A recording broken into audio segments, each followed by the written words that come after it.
আসসালামু আলাইকুম। সংবাদে আপনাদের সবাইকে স্বাগত জানাচ্ছি। আমি ফিরোজ তোহা। শুরুতেই সংবাদ শিরোনাম। বাংলাদেশের সর্বশেষ গুরুত্বপূর্ণ আপডেট সংবাদে আপনাকে স্বাগত। শুরুতেই সংবাদ শিরোনাম, পরে বিস্তারিত। শুরুতেই জানাবো, ফ্যাসিস্ট আমলে পুলিশের আমদানি করা স্নাইপার রাইফেল আটকে দিল কাস্টমস। গত বছরের জুনে এসব অস্ত্র আমদানির প্রক্রিয়া শুরু করে পুলিশ। উদ্দেশ্য ছিল সরকার বিরোধী জনসমাবেশে হত্যাযজ্ঞ চালানো। ভয়ঙ্কর এসব অস্ত্র ছাড়াতে বৈধ কোনো কাগজপত্র নেই পুলিশের হাতে। সব রাইফেলের গুলির আঘাত অত্যন্ত ভয়াবহ এবং প্রাণঘাতী। এরকম প্রায় ৭৫টি স্নাইপার রাইফেল আটকে দিয়েছে কাস্টমস কর্তৃপক্ষ। এরপর জানাবো, নির্বাচন ও সংস্কার ঘিরে প্রাতিষ্ঠানিক সহযোগিতা করতে চায় ইইউ, বললেন বিএনপির জাতীয় স্থায়ী কমিটির সদস্য আমির খসরু মাহমুদ চৌধুরী। এদিকে ঐক্যমত কমিশনের কাছে সংস্কারের প্রস্তাবনা জমা দিল জামাত। জাতীয় ঐক্যমত কমিশনের কাছে সংস্কার প্রস্তাব সম্পর্কে মতামত দিয়েছে বাংলাদেশ জামাত ইসলাম। বৃহস্পতিবার ২০ মার্চ কমিশনের সহসভাপতি অধ্যাপক ড আলী রিয়াজের কাছে সংস্কার প্রস্তাব সম্পর্কে নিজেদের মতামত জানিয়েছে দলটি। জানাবো, ঢাকা থেকে বাংলাদেশিদের ভিসা দেবে অস্ট্রেলিয়া। এখন থেকে ঢাকায় অবস্থিত অস্ট্রেলিয়ান হাইকমিশন থেকে বাংলাদেশি নাগরিকদের ভিসা দেওয়া হবে। এক ফোন আলাপে এ বিষয়ে কথা বলেছেন স্বরাষ্ট্র উপদেষ্টা অবসরপ্রাপ্ত লেফটেন্যান্ট জেনারেল জাহাঙ্গীর আলম এবং অস্ট্রেলিয়ার রাষ্ট্রদূত এবং স্বরাষ্ট্রমন্ত্রী টনি পার্ক। বৃহস্পতিবার ২০ মার্চ প্রধান উপদেষ্টার কার্যালয়ে অনুষ্ঠিত বৈঠকে বিষয়টি জানান স্বরাষ্ট্র উপদেষ্টা। এদিকে ৩ এপ্রিল ছুটি, ঈদে টানা ৯ দিনের সরকারি ছুটি। পবিত্র ঈদ উল ফিতর উপলক্ষে লম্বা ছুটি আরও লম্বা হলো। টানা ৫ দিনের ছুটি আগে থেকেই ঘোষণা করেছিল সরকার। এখন নির্বাহী আদেশে আরও একদিন ছুটি ঘোষণা করা হয়েছে। বৃহস্পতিবার ২০ মার্চ উপদেষ্টা পরিষদের বৈঠকে ৩ এপ্রিল ছুটি দেওয়ার সিদ্ধান্ত গ্রহণ করা হয়। এর ফলে এবার ২৮ মার্চ থেকে ৫ এপ্রিল পর্যন্ত টানা ৯ দিনের ছুটি পাচ্ছেন সরকারি কর্মকর্তা কর্মচারীরা।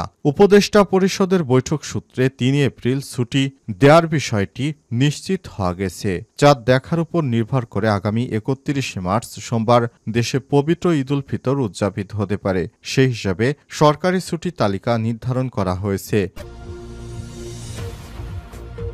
এবং সর্বশেষ জানাবো, ইরানকে ২ মাসের আলটিমেটাম ট্রাম্পের। মার্কিন প্রেসিডেন্ট ডোনাল্ড ট্রাম্প ইরানের সর্বোচ্চ ধর্মীয় নেতা আয়াতুল্লাহ আলী খামেনিকে নতুন পারমাণবিক চুক্তি নিয়ে আলোচনার প্রস্তাব দিয়ে চিঠি দিয়েছেন। এই চিঠি ইরানকে চুক্তিতে পৌঁছানোর জন্য ২ মাসের সময়সীমা বেঁধে দেওয়া হয়েছে। চিঠির বিষয়বস্তুর সঙ্গে পরিচিত একটি সূত্র সিএনএনকে এই তথ্য জানিয়েছে। প্রিয় দর্শক, এতক্ষণ শুনছিলেন সংবাদ শিরোনাম, এবারে বিস্তারিত।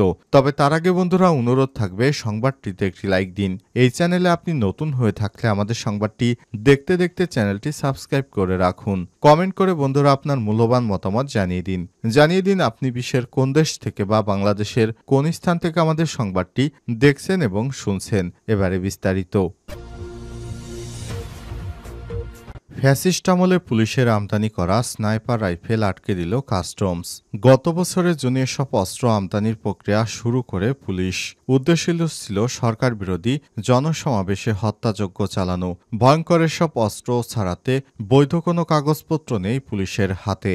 এসব রাইফেলের গুলিতে আঘাত অত্যন্ত ভয়ঙ্কর ও প্রাণঘাতী। ফ্যাসিস্ট হাসিনার আমলে পুলিশের জন্য আমদানি করা ৭৫টি স্নাইপার রাইফেল আটকে দিয়েছে কাস্টমস কর্তৃপক্ষ। এসব অস্ত্র আমদানির ঋণপত্র খোলা হয়েছিল গত বছরের জুনে। পুলিশ বাহিনীর জন্য স্নাইপার রাইফেল আনার উদ্দেশ্য ছিল মূলত বিরোধী দলীয় আন্দোলন দমন এবং সরকার বিরোধী জনসমাবেশে নিপীড়ন চালানো। কাস্টমস কর্তৃপক্ষের দাবি, পুলিশের এই ধরনের অস্ত্র ব্যবহারের অনুমতি না থাকা অস্ত্রগুলো খালাস করা যাচ্ছে না। কাস্টমসের আমদানি করা তথ্য অনুযায়ী গত বছরের জুনে এসব অস্ত্র আমদানির প্রক্রিয়া শুরু করে পুলিশ। সেপ্টেম্বরে এসব অস্ত্র দেশে আসে, কিন্তু মারণাস্ত্র বা ভয়ঙ্কর এসব অস্ত্রের জন্য বৈধ কোনো কাগজপত্র পুলিশের কাছে নেই। ফলে ঢাকা কাস্টমস হাউসের কয়েক মাস ধরে আটকে রয়েছে সব অস্ত্র খালাসের প্রক্রিয়া।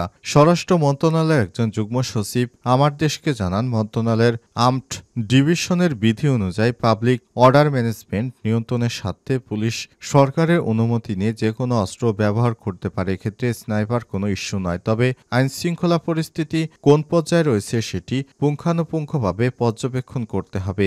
এ বিষয়ে যোগাযোগ করা হলে পুলিশ সদর দপ্তর এআইজি মিডিয়া এনামুল হক সাগর আমার দেশকে বলেছেন, কাস্টমসে আটকে থাকা অস্ত্রের ব্যাপারটি আমার জানা নেই। নির্বাচন ও সংস্কার ঘিরে প্রাতিষ্ঠানিক সহযোগিতা চায় ইইউ, বললেন খসরু। নির্বাচন ও সংস্কার ঘিরে ইউরোপীয় ইউনিয়ন প্রাতিষ্ঠানিক সহযোগিতা করতে চায় বলে জানিয়েছেন বিএনপির স্থায়ী কমিটির সদস্য আমির খসরু মাহমুদ চৌধুরী। বৃহস্পতিবার 20 মার্চ গুলশানে বিএনপির চেয়ারপারসনের কার্যালয়ে দলের মহাসচিব মির্জা ফখরুল ইসলাম আলমগীরের সঙ্গে রাষ্ট্রদূতের বৈঠক শেষে তথ্য জানান তিনি। আমির খসরু মাহমুদ চৌধুরী জানান, বৈঠকে বর্তমান বাংলাদেশের রাজনৈতিক, অর্থনৈতিক ও বৈদেশিক সম্পর্কের পাশাপাশি সংস্কার কমিশন ঐক্যমত সৃষ্টির প্রচেষ্টা নিয়ে আলোচনা হয়েছে।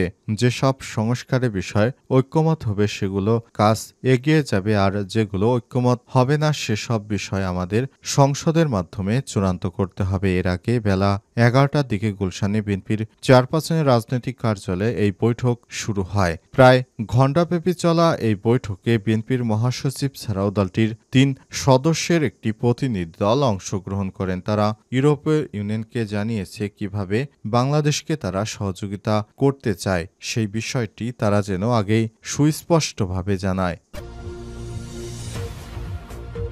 ঐক্যমত কমিশনের কাছে সংস্কার প্রস্তাবনা জমা দিল জামাত। ঐক্যমত কমিশনের কাছে সংস্কার প্রস্তাব সম্পর্কে মতামত দিয়েছে বাংলাদেশ জামাত ইসলাম। বৃহস্পতিবার 20 মার্চ কমিশনের সহ সভাপতি অধ্যাপক ড আলী রিয়াজের কাছে সংস্কার প্রস্তাব সম্পর্কে নিজেদের মতামত জমা দেয় দলটি। এ সময় বাংলাদেশ জামাত ইসলামের সেক্রেটারি জেনারেল মিয়া গোলাম পরোয়ার ছাড়াও অ্যাডভোকেট মতিউর রহমান আকন্দ, জামাতের কেন্দ্রীয় পাবলিসিটি ও মিডিয়া সেক্রেটারি সহ অনেকেই উপস্থিত ছিলেন। পরে এক ব্রিফিংয়ে জাতীয় ঐক্যমত কমিশনের সহসভাপতি অধ্যাপক ড আলী রিয়াজ প্রতিবেদন জমা প্রসঙ্গে বলেন, কাজের অগ্রগতি অবশ্যই জানানো হবে, তবে প্রতিদিন ব্রিফিং হবে এমন নাও হতে পারে, কিন্তু অবশ্যই কাজের অগ্রগতি জানানো হবে। এক প্রশ্নের জবাবে তিনি আরো বলেছেন, আমাদের উপর কোনো রকম চাপ নেই। এক্ষেত্রে স্মরণ করিয়ে দেয়, জাতীয় ঐক্যমত কমিশন হলেন প্রধান উপদেষ্টা অধ্যাপক ড মোহাম্মদ ইউনূস। সেক্ষেত্রে ঐক্যমত কমিশনের উপর চাপের প্রশ্নই আসে না। রাজনৈতিক